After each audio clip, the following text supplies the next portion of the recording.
6, 7, 8. Israel is a terrorist state. 1, 2, 3, 4.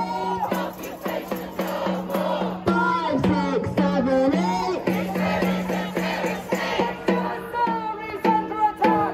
What do we do? Stand up, fight back. Gaza is under attack. What do we do? Stand up, fight back. Gaza is under attack. What do we do? Stand up, fight back. Gaza is under attack. What do we do? Stand up, fight back. When Gaza is under attack, what do we do? Stand up, fight back. Palestine is under attack. What do we do? Stand up, fight back. Palestine is under attack. What do we do? Stand up, fight back. West Bank is under attack. What do we do? Stand up, fight back. West Bank is under attack. What do we do? Stand up, fight back. West Bank is under attack. What do we do? Stand up, fight back. Palestine is under attack. What do we do? Stand up, fight back. Palestine is under attack. What do we do? Stand up, fight back.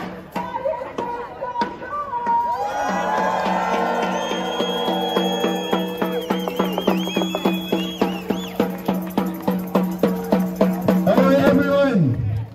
There's something that we haven't mentioned. A member of this community, a member of this movement, the police are trying to charge her with terrorism charges under the Terrorism Act. The police, the state, the CPS, they're accusing her of giving support to a prescribed terrorist organisation. Do you know what this is really about? This is really about clamping down on dissent. This is about clamping down on free speech. This is about trying to silence pro-Palestine activists. And we're not just seeing it here, the comrade, the friend that we have in this community here. We've seen now with Sarah Wilkinson, a well-known pro-Palestinian activist. We've seen now with Richard Medhurst, a journalist in the UK. We've seen this with the founder of Pal Action. There is an increasing trend of the state lobbying and trying to argue that we are in fact the terrorists. You know who I think the terrorists are? I think the terrorists are those that are supporting a genocidal state that the biggest and most grand human rights international court in the world is investigating for genocide. The same court that had made a decision and said that any occupation prior, in fact, because the decision was made prior to October 7th on grounds before then, was de facto annexation of Palestinian land, i.e. Israel are occupying illegally Palestinian land. I think those people are the terrorists. And who else I think are the terrorists? I think the leader of this country, Keir Starmer, who is complicit in the genocide of school children and innocent Palestinians. In fact, I think those that get on stage, get on TV, get on the broadcast every single day and try to justify Israeli genocide are the terrorists. You know, I don't think of the terrorists. There are people on the streets here and now trying to fight against bloodshed, trying to fight for the end of the genocide. Those people are not the terrorists. Those people who come out every single week. Those who fight not just for Palestine, that are anti-racist, that fight against Islamophobia, anti-Semitism and all the ills and all the sickness of our society. They try to say they're the terrorists. There's also two individuals who were charged, who have been charged by South Wales police, one of which is a 12-year-old Palestinian child in Swansea. What sickness do you have to feel, do you have to be inside of you to think charging a 12-year-old Palestinian child is in any way indicative of a civilized state? This is a disgusting escalation against the Palestine movement. We saw in London, the Metropolitan Police were arguing that the time of the march in London today should be moved.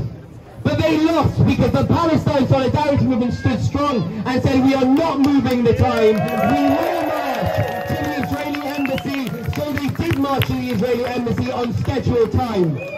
And that's why we have to stand strong. We have to stand strong with our comrade, with our friend in this community, in this movement. You can find on social media, Justice for Kwabena. Follow that hashtag or that username and find the account. Follow it, share it, sign the petition, which we can show you. Please come up to me later and I can show you where it is and we can give you a QR code. Please sign that, because we have to show that we will not take this lying down. So all the pro-Palestinian activists around the UK, do not think they are at risk from this disgusting state. Do not think that if the dirty pigs decide to prosecute them, then they will not have support.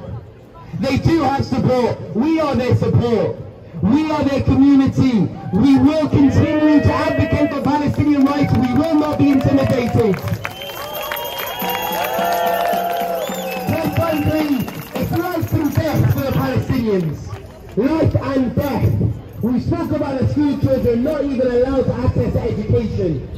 We should be taking all manners of risks because the state is complicit in genocide. So we are on the right side of history. Never let them forget that. One day we will look back at this and we will look back at those who were prosecuted or charged as heroes of the movement. And we have to remember that. These people will be looked at as criminals, war criminals, because that's what they are.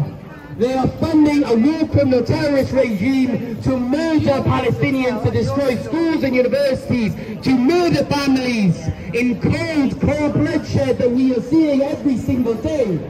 They are the war criminals. We are the freedom fighters. We are the ones that are fighting for justice. They are the terrorists, not us.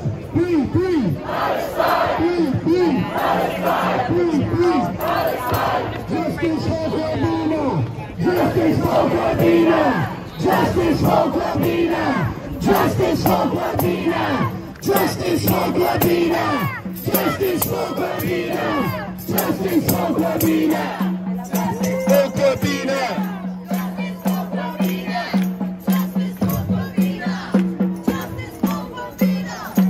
Alright, our next speaker is another teacher that is dismayed about what they are seeing. I want to introduce Safia.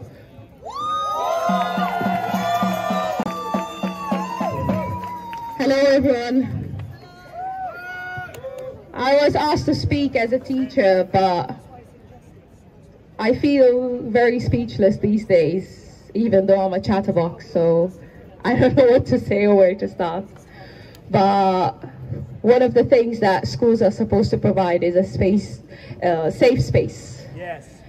There are a lot of things that we have to do as teachers, but it all comes back to safe space.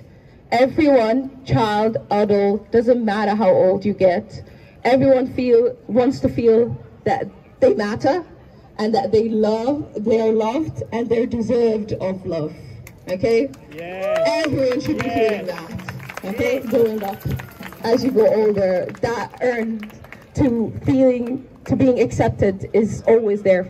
No one is too old for it. And there is no safety in Gaza, and there is no space even for anything, you know. It's all survival.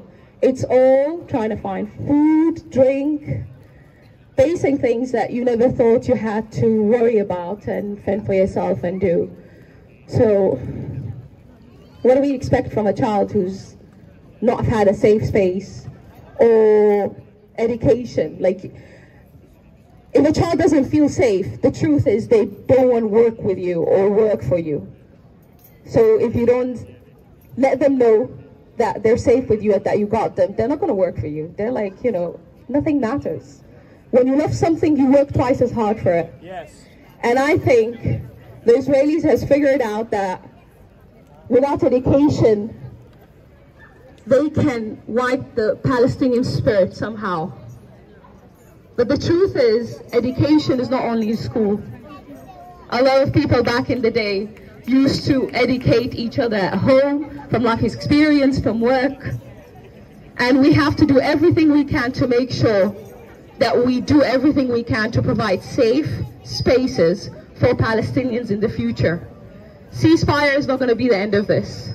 We have to make sure that schools, activities are there for children. There are a lot of children who are fending for themselves on their own. We can't let them kill the Palestinian spirit, the human spirit that we all share. And we have to remind them of it all the time. We should scream it from the rooftops. We have to shout and scream through a genocide. If you're not doing it, then we're back to 1941. We've learned nothing. What's the point of education if we're going to go back to that? Nothing. Okay?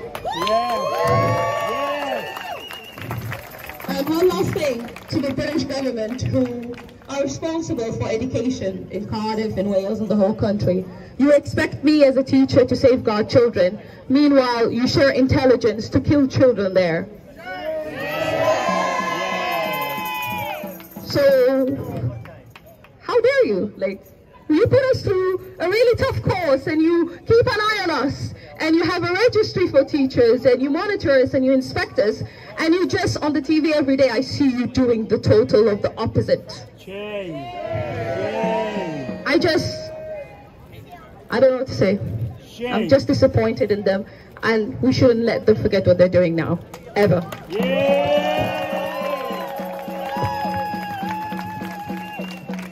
Okay, our next speaker, you might have seen her, she's part of the choir that is always outside Barclays singing to you, telling you that you must end your bank account and cancel your bank account with Barclays.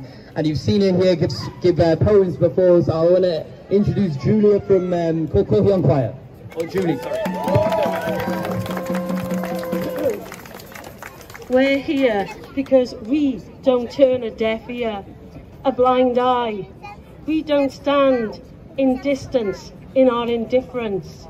We are a sea of humanity on waves of justice, floating a boat of hope, end the occupation. In 1947, after the war that never ended any war, the UN said every child throughout the world should have a roof and education. They seem to have forgotten about that.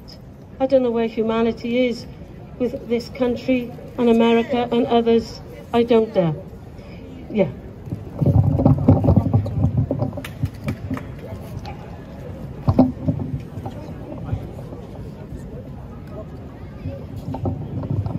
There are only two short poems. The first one is what happened on Monday. Grenville. A wonderful community in the sky. A tower of humanity, cocooned in their ordinary lives. The fire rages outside, breath, breathing, lost in the smokescreen of passing the buck from government to industry. Flames of lies engulfed in what was the truth. Our hearts and minds cry, why? Where is justice in the ashes of time? Yes, well said. Very nice. Very nice. This poem I wrote in March, and I was at an event at Catay's Community Centre for Palestine, and it's the dress Palestine wore. The dress Palestine wore was olive green, snow white streamed to Mediterranean blue, embroidered in the fertile past, billowed, floated, swayed, the knot in the ribbon, the reminder of the oppression. War-torn, blood-stained, fabric woven, pinned on oak, lay lifeless in the famine dust. Patterned, unstitched, and sewn, hemmed in the Philadelphia line, caught in the mangle of genocide. Thank you. Free, free, free Palestine. Free, free, free Palestine. Free, free, free Palestine. Free, free Palestine. Before the next speaker, can I just have your attention for 1 second? Liam here was busking in this space. We've obviously come along and taken over the space. And instead of moving off and going back to a different space, he has come and joined the protest. So first of all, make the protest. I think an understanding of the situation currently already, but Obviously, if you see him around in town busking, do support him, because that's what he does. Yes. Okay, I want to introduce our next speaker, Frankie from, well, numerous groups, but Cardiff, Palestine Solidarity Campaign, for example. So I'd like to introduce Frankie.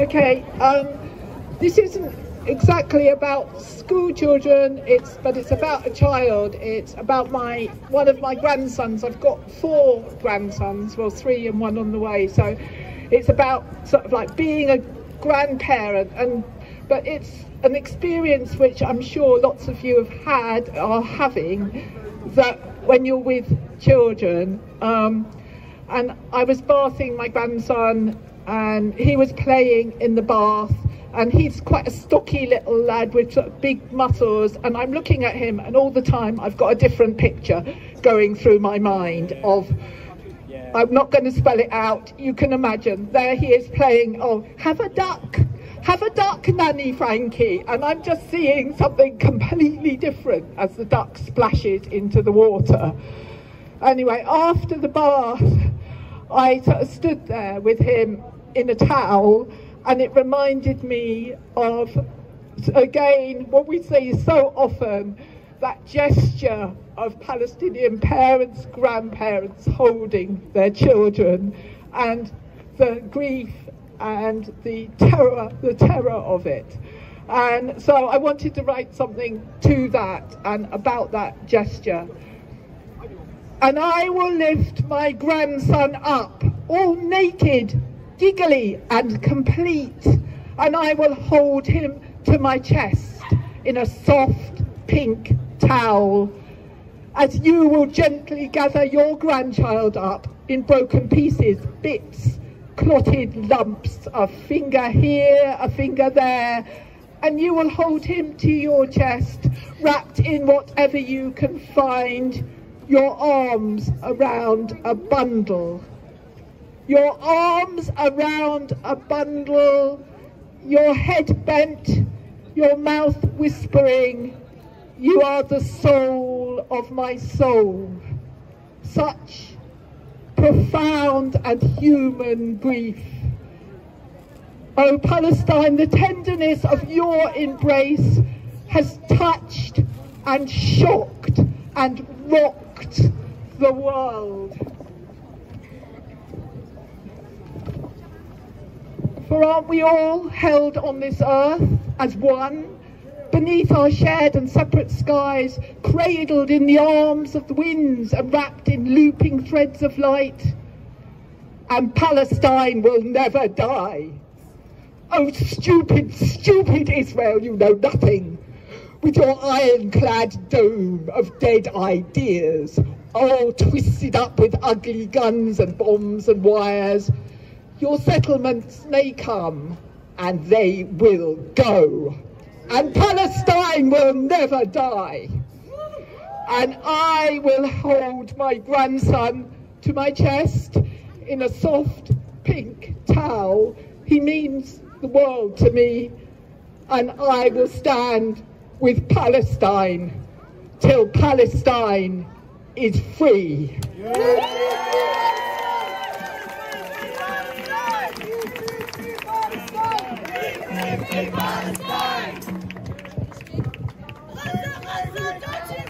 We will never let you die. We will never let you die. Okay, introduce our next speaker. We're always proud to have her speak, representing Muslim Association of Britain, which we know are one of the coalition that organises the national marches. So please give a warm welcome to Samaya.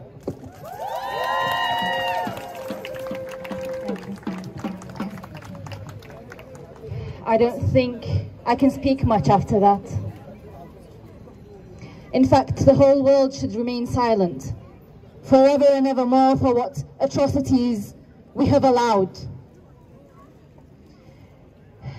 Golda Meir said in the mid-1900s that the old will die and the young will forget. Do we see any young forgetting? Have we forgotten? In fact, every single country in the world has suddenly remembered that Palestine is occupied, that resistance is justified, and that Palestine will be free.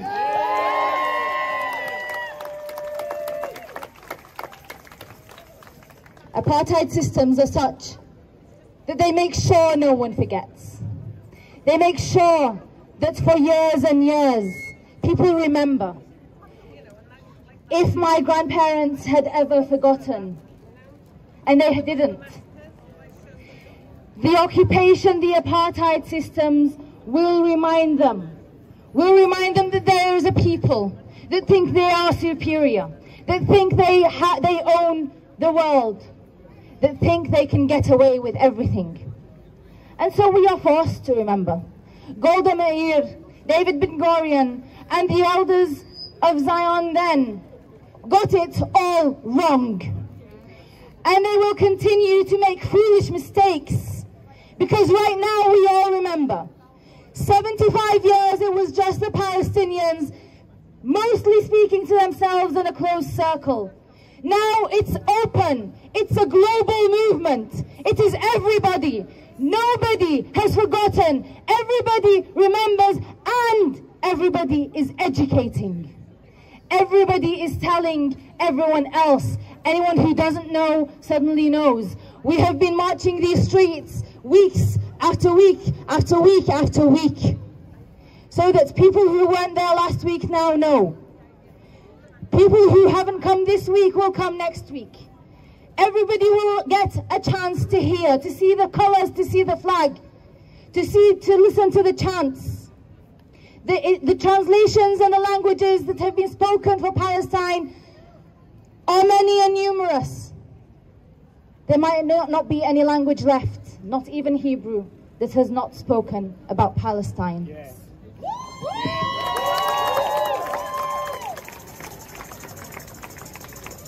As one spoken word artist once said, we teach life, sir.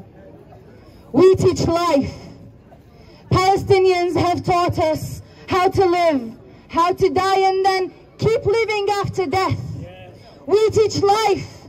We will continue to teach it. We will continue to teach resilience, resistance, standing up, building our schools, building our hospitals, building our teachers. Education may have stopped in our schools and our universities, but don't mistake this for an end to an education.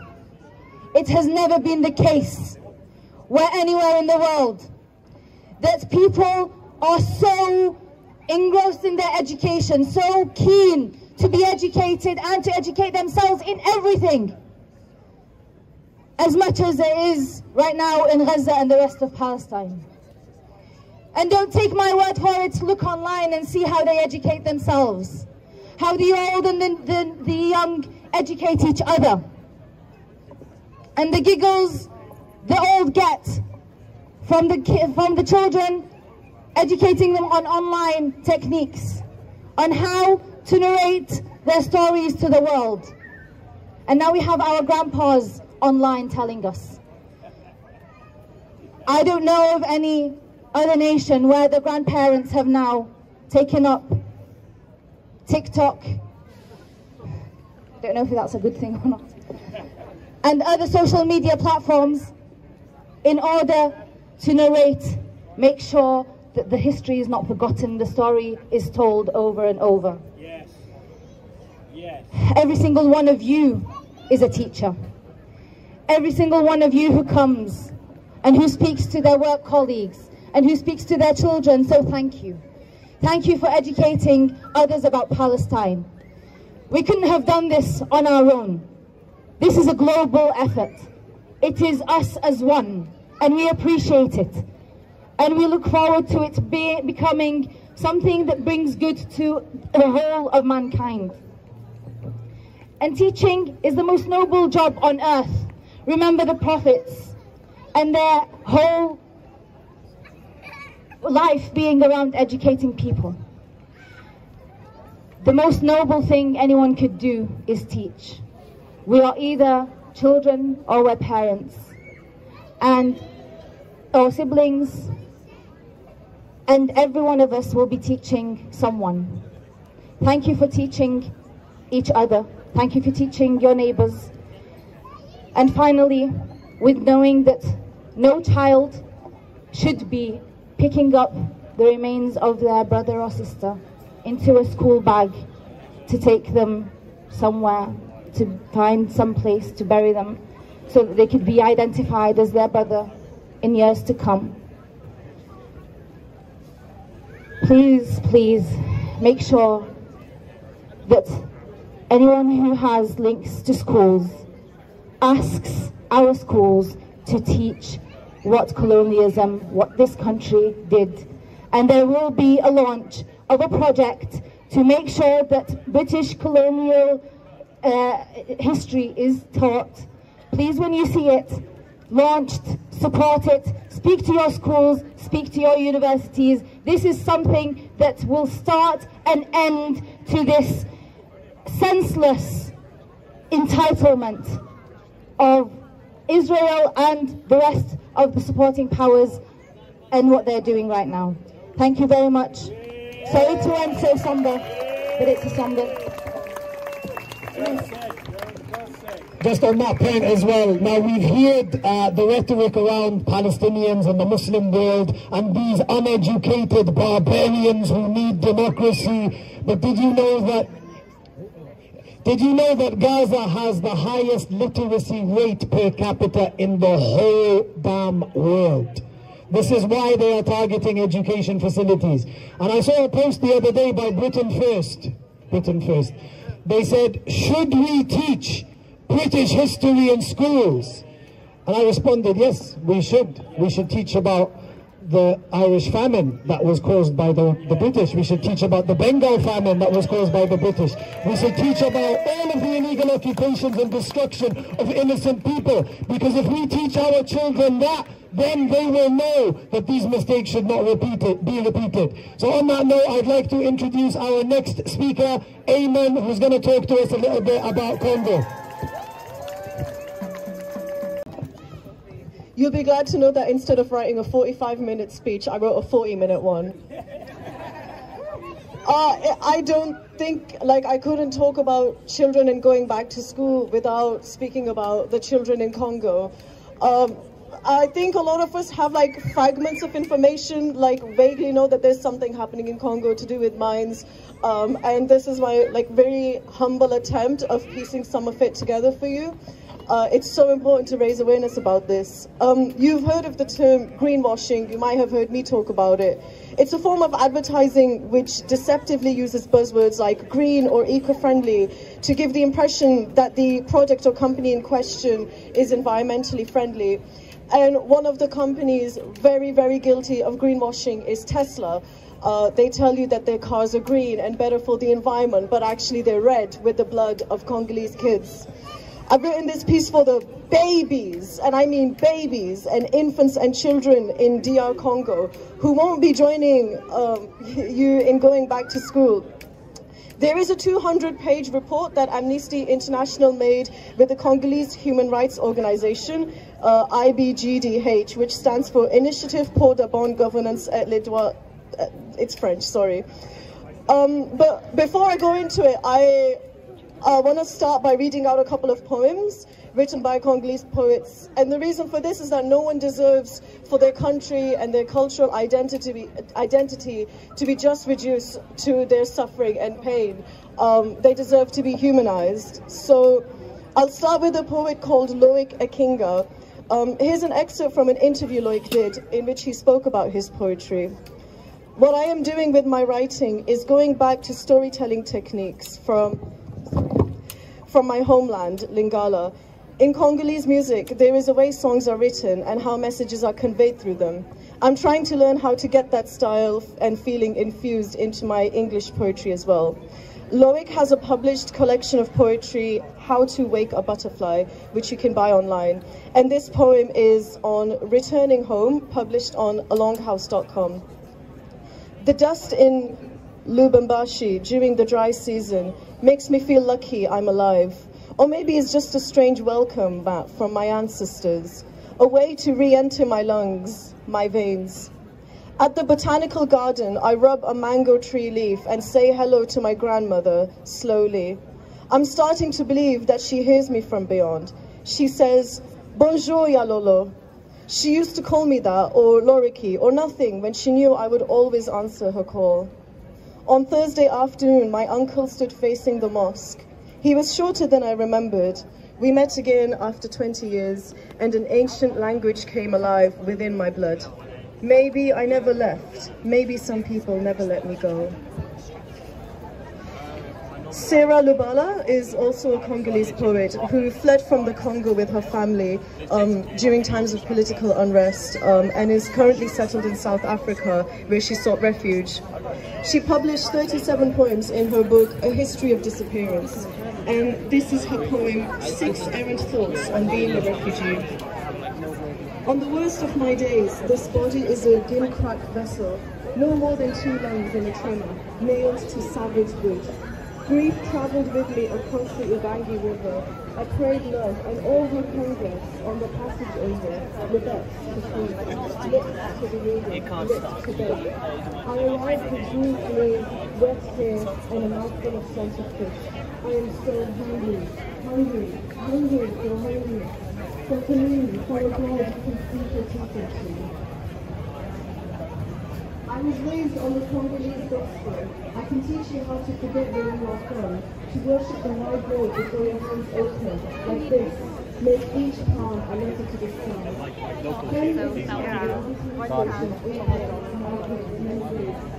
I should go back. My people are weeping. Home is an arrow bed. The Democratic Republic of Congo, I'll just refer to it as Congo, but not to be confused with the Republic of Congo, which is a separate nation state, was colonized by Belgium in 1885. King Leopold II named the land as his private property, so he declared the whole of the Congo, which is the 2nd largest country in Africa and the 11th largest country in the world, as his private land. And he enslaved the local populations for rubber production. So even though Congo became independent in 1960, power struggles and civil wars, political corruption, political instability, and neo-colonialism and modern-day slavery has continued to devastate the people. And it's unfortunate because many countries suffer the same fate. They are colonized by some European power like Belgium, Germany, France, UK, America, and then left to shit. Pardon my French, kids. Congo produces 70% of the world's cobalt, and cobalt is actually quite a rare mineral which is really found elsewhere, which is why Congo is so horrifically ravished for it. Entire cities of families and generations have been forcefully evicted to make way for the mines because they keep expanding, and in order to expand, there are people who live there. Raphael's adopted mother rushed to the site and prayed, "Please let my son be alive," but unfortunately no one survived. These mines are dug by hands with no equipment, and they're very, very prone to collapsing. Even something as a rainfall can make them collapse. I know I'm being as fast as I can. I did write more, but I would really urge you to do your own education. I'll skip what calls of action we can take, and that is obviously to boycott Apple and Tesla as much as you can, buy second-hand phones, and favor reusable vapes over disposable ones because they're less wasteful. And one last thing, it's not enough just to take individual acts of boycotting. We also need to do long-term work of educating us about colonialism, about neo-colonialism and modern-day slavery, and fight the systems that create these conditions in the first place. Thank you.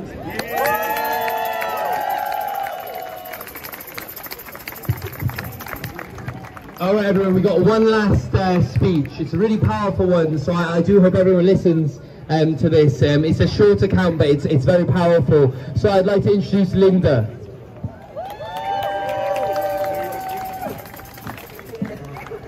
My name is Linda, and I'm a retired nurse, and over the last 11 months I have listened intensely to what's going on in Gaza.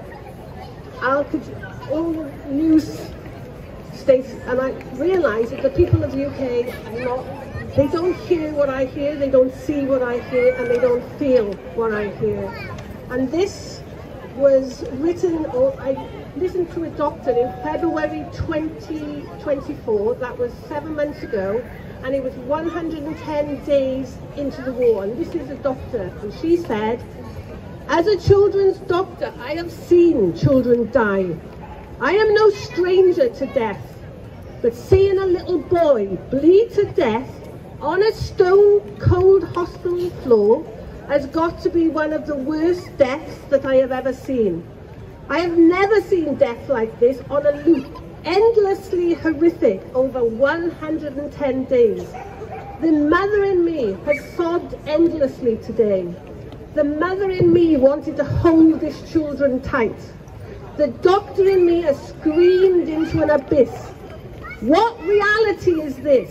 I don't know how to exist in a world that allows this, that allows children to be bombed, maimed and killed, that allows them to bleed to death alone on a hospital floor. I don't know how to exist and accept this." And this is just one of probably 60 or 70 that I have listened to and written down. And there was one in 2015 where the little girl said that she had to watch. She saw her mother and father killed in front of her, where they blew her mother's head off and the side of her father's face. And they want those little kids. And this one little girl said, "I'll never forgive them, never forgive the Israeli, ever. Free, free Palestine! Free, free Palestine!" All right, thank you everyone for coming. Another week, another march.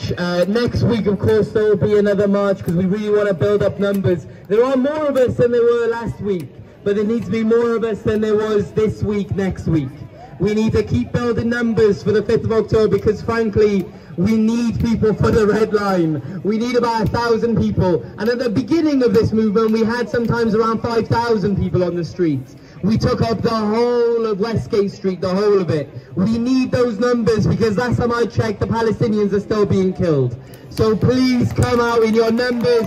Bring 2 or 3 people with you, and we'll double the size of this march easily, and we'll double it again and again. We need to see the 5th of October as a big step to reinvigorating this movement and saying not another year of genocide. We cannot have another 365 years of genocide. And I'll finish on this. Israel are saying they will. Israeli generals are saying this might go on until 2026. So it is urgent that we ramp up this movement once again. Because when you get to the end of a life cycle, like I believe and many believe Israel is coming to, the end of their life cycle, when you get to the end of a race, you do not slow down, you speed up. So we need to be quicker, we need to have more momentum, and we need to see a free, free Palestine. Free, free! Palestine! Free, free! Palestine! And also come up to me if you want the QR code to sign the petition for justice for Pravina. Thank you very much.